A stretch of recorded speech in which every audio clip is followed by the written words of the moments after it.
Bonjour et bienvenue sur cette chaîne YouTube.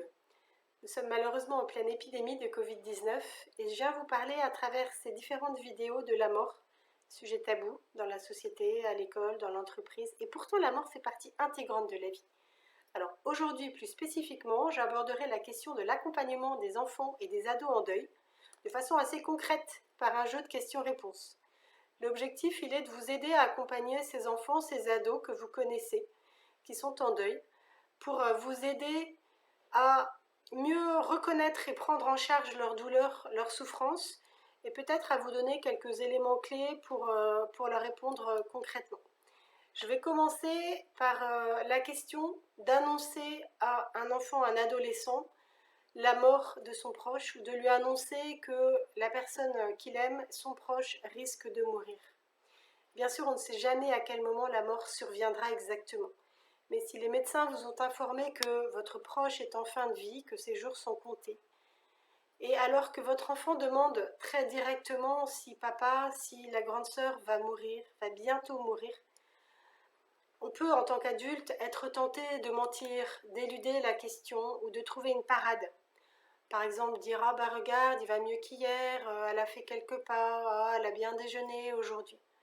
Et pourtant, si difficile que soit la vérité, on ne peut pas mentir à un enfant sans risquer de le blesser avec ce mensonge et de lui infliger à ce moment-là des séquelles qui seraient encore plus graves.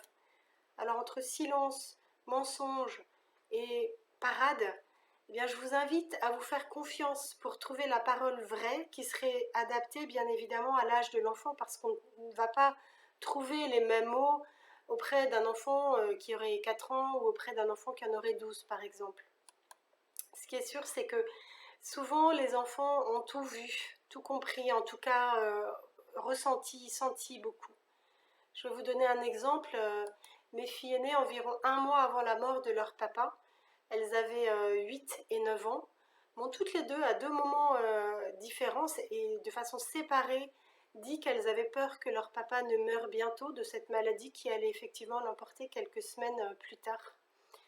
Alors j'ai essayé de ne pas cacher mon inquiétude et je leur ai répondu quelque chose comme papa va mal, il va effectivement très mal, et les médecins font de leur mieux, mais sans savoir s'ils vont pouvoir réussir à le soigner.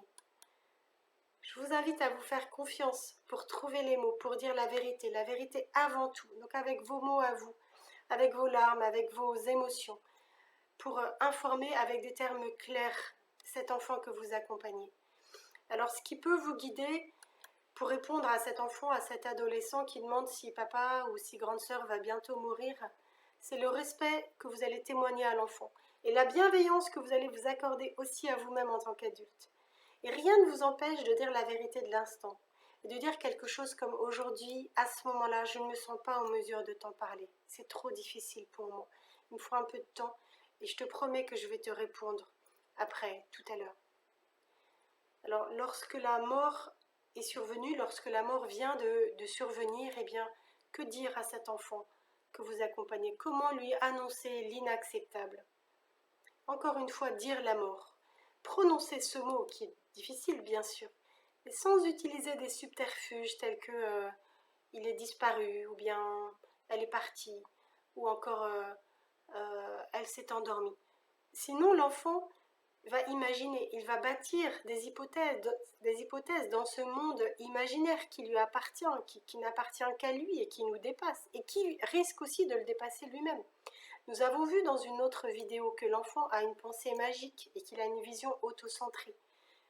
Si vous n'avez pas vu cette vidéo sur la représentation de la mort chez un enfant de 3 à 6 ans, eh bien, je vous invite à la regarder. Si l'enfant ne sait pas la vérité, il somatise, il invente. Et c'est pourquoi il est toujours important de dire la vérité avec des termes clairs. Je vais vous donner encore une fois un exemple qui est un exemple personnel.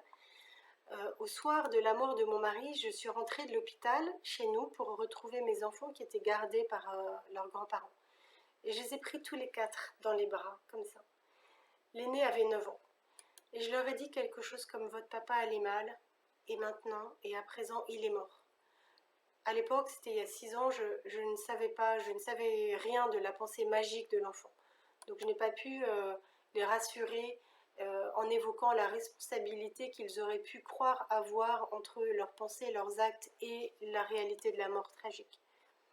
Puis j'ai continué à leur dire nous allons continuer d'être une famille, nous allons continuer d'être heureux et papa sera toujours fier de nous. Même si nous ne pouvons pas le voir, nous allons continuer et c'est aussi ce que papa veut. Et ne laissez personne vous dire que vous n'avez pas de papa. Bien sûr, vous avez un papa, même si vous ne pouvez plus le voir avec vos yeux, mais vous pouvez le voir avec les yeux du cœur.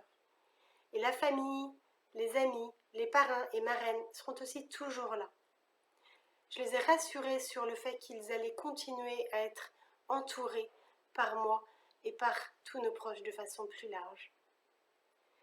J'espère avoir répondu de façon concrète à cette question que vous vous posez peut-être sur l'annonce de la mort auprès d'un enfant et d'un adolescent. Merci beaucoup d'avoir regardé cette vidéo. À bientôt pour une prochaine vidéo avec une question qui concernera cette fois le fait d'aider un enfant, un ado à exprimer ses émotions. On continue, à bientôt.